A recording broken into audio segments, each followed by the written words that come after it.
আজকে হট করে দুপুরবেলা ঘুমানোর পরে মাথায় আসলো সেই দুদিন আগে আমি পর্তুলিকা গাছে জল দিয়েছিলাম, তারপর তো আমি কোনো খবর নিইনি গাছগুলোর কেমন আছে। সে আমার শুকনো গাছগুলো, তখন হঠাৎ করে ঘুম থেকে উঠেই চলে গেলাম আমাদের ছাদে গাছগুলোকে দেখতে। দেখার পরে গাছটা থেকে মনটা তো বেশ ভালোই লাগলো। নিচে আবার চলে গেলাম জল আনতে, গাছগুলোতে আরও বেশি জল দেবো, গাছগুলো আরও ভালো হবে সেই জন্য। তো আর যাই বলেন, আমাদের কলের পাশে যে মাধবীলতা ফুল গাছগুলো আছে দেখে সত্যিই মনটা ভরে যায়, যখনই দেখি তখনই মনটা ভালো হয়ে যায়। তো ছাদে চলে গেলাম জল দেওয়ার জন্য। তো জল দেবো, তো প্রথমে ড্রাগন গাছে জল দিচ্ছি। ড্রাগন গাছটা দেখি খুব সুন্দর হয়েছে, আর গাছগুলো আরও সুন্দর হওয়ার কারণ আছে, কারণ মাঝে একদিন বৃষ্টি হয়েছিল। একদিন বৃষ্টি হওয়ার কারণে আরও মানে গাছগুলো সব সুন্দর হয়েছে। তো জল দিতে পারিনি তো কী হয়েছে, গাছগুলো দেখে আরও সুন্দর হয়েছে বৃষ্টির কারণেই। কিছু কাজের কারণে হয়তো জল দিতে পারিনি। তো দেখুন গাছগুলোতে জল দিচ্ছি সব। আর এরপরে দেখাচ্ছি যে আমার ওই গাছগুলো, পর্তুলিকা গাছগুলো যে কত সুন্দর হয়েছে সবগুলো দেখতে।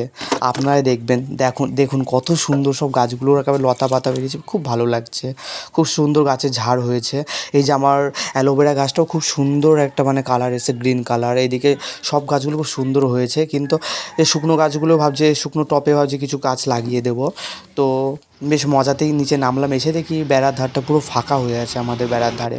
তো হট করে মাথায় আসলো বেড়ার ধার ফাঁকা হয়েছে, এখানে কী গাছ লাগানো যায়। তখন মনে পড়লো যে আমার ওপরে তোমার পর্তুলিকা গাছগুলো খুব সুন্দর সুন্দর ডালপালা বেরিয়েছে, সেগুলোই যদি ডগা কেটে কেটে নিচে লাগানো যায় গাছগুলো আরও ঝাড় হবে এবং নিচে গাছগুলো আরও সুন্দর হবে, কারণ নিচে তো ফাঁকা জায়গা, সেখানেও গাছগুলো ভালো হবে আর গাছের বেশ ডালপালাও ছাড়বে। সেই জন্য নিচে এসে কিছু গাছ লাগিয়ে দেবো, তার জন্য নিচে আসলাম। নিচে এসে কিছু গাছ লাগানোর জন্য গাছগুলো আগে জায়গাটা আমি পুরো ভিজিয়ে নিলাম।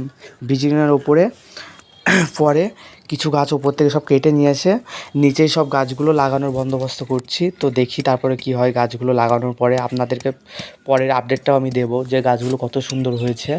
তো দেখুন গাছগুলো সব লাগাচ্ছি বসে, আর পাশের বাড়ি থেকে সব অনেকে দেখছে, বলছে এই গাছ লাগাচ্ছে আবার ভিডিও করছে কেন, একটু পাগল টাগল হয়ে গেল নাকি, গাছ লাগাচ্ছে আবার কেউ ভিডিও করে গাছ লাগানোর সময়, আবার ফুল গাছ লাগাচ্ছে তাও ভিডিও করছে, কী ব্যাপার, সবাই দেখছে। হাসি পাচ্ছিলো আমারও। তো আমি কী বলবো আর, আমি তো ইউটিউব ভিডিও করছি, তো করছি আমি আমার মতো ভিডিও, যে যা করে করুক, তা তো আমার দেখে লাভ নেই না। তো আমি গাছগুলো সব লাগাচ্ছি ফুল গাছগুলো। তো দেখুন গাছগুলো সব লাগানো কমপ্লিট হয়ে গেছে, জল দেওয়াও হয়ে গেছে। তো